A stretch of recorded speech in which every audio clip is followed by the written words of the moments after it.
আমার বিল্লু বাচ্চাদের অনেক দিন পর আজকে সবকটা বাসন এক জায়গায় হয়েছে, তো ভাবলাম আজকে একটা ভিডিও করি। কত বাসন দেখবে, তবু কিন্তু এখানে সব বাসন নেই, এখনো কিছু কিছু আছে বাইরে।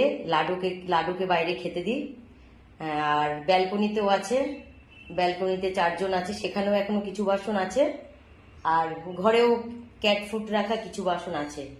এখানে দেখো এত বাসন। দাঁড়াও, বাসনগুলোকে আমি সব একটু আলাদা আলাদা করে রাখি, তারপর বোঝাবো যেখানে কতগুলো বাসন। দাঁড়াও, আগে আলাদা আলাদা করে নি। দাঁড়াও দেখাই,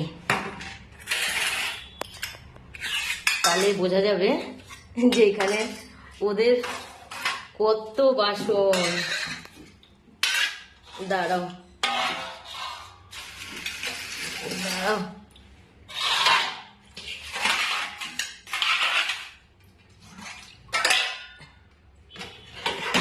এখানে দুটো। এইবার দেখাই, দেখতে থাকো। দাঁড়াও উঁচু করি একটু ক্যামেরাটা। এই দেখো, এখানেই এতগুলো বাসন এখন আমাকে বসে মাজতে হবে। মানে আমারও রান্নার বাসন এত পড়ে না, খাওয়ার বাসন এত পড়ে না, যেহেতু আমার বিল্লু বাচ্চা অনেক বেশি, সেহেতু বাসন অনেক বেশি। এখানেও এখনো সব বাসন না, বললাম তো কিছু বাসন বাইরে ওদিকে আছে রাখা। তো এইখানে এতগুলো বাসন, এই মেজে এই সব গামলাতে প্রত্যেকদিনই স্নান করার সময় যে কটা বাসন ওদের এঁঠো থাকে সব মেজে এই গামলাটায় ভরে রাখি। এই যে দেখেছো কত বাসন, এই এখন বসে বসে আমাকে সব মাজতে হবে। আমি নিজে যে রান্না করে খাই, আমার একটা কি দুটো পড়ে, আর ওদের বাসন দেখো কত। সব ধুয়ে তুললাম, আর এই ওয়াশরুমেই রাখি। আর এখানে একটা সাইডে এখানে একটা গামলা আছে বড়, তো এর মধ্যেই রাখি সব। ওদের বেশিরভাগ আমি প্লাস্টিকে দিই না, খাবার বলো জল বলো, বেশিরভাগ আমি স্টিলেই ব্যবহার করি।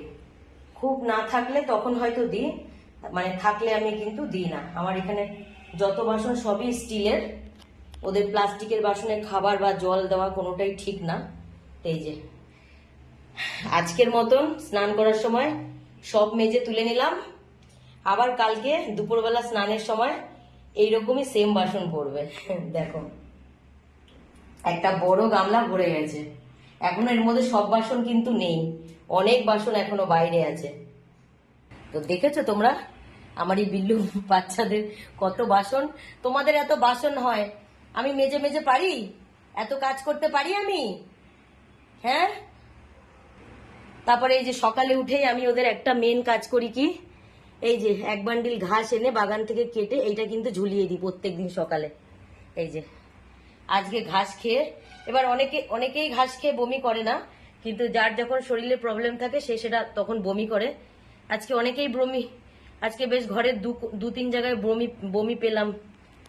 এই সব ধুয়ে মুছে এই উঠলাম, প্রচুর কাজ থাকে এদের, কারণ ঘাসটা ওদের জন্য খুব ভালো। সবসময় ঘাস খেলেই যে বমি করবে সেটা কিন্তু না, ওদের যখন শরীরে কষ্ট হয় বা শরীর খারাপ থাকে তখন কিন্তু সেটা বমি করে বার করে, তা নাহলে কিন্তু ওরা ঘাসটা খেয়ে ফেলে।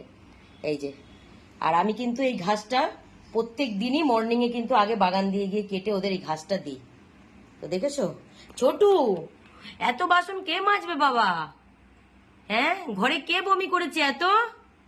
হ্যাঁ, মালিকটা পারে না বাবু, মালিকটার পারছে না এত কাজ করতে। তোমরা একটু কাজ করে দাও, আমার ছোটু কোনো কাজ করে না, সব কাজ আমাকে করতে হয়, আমি কাজ করে করে মরে যাচ্ছি ভগবান।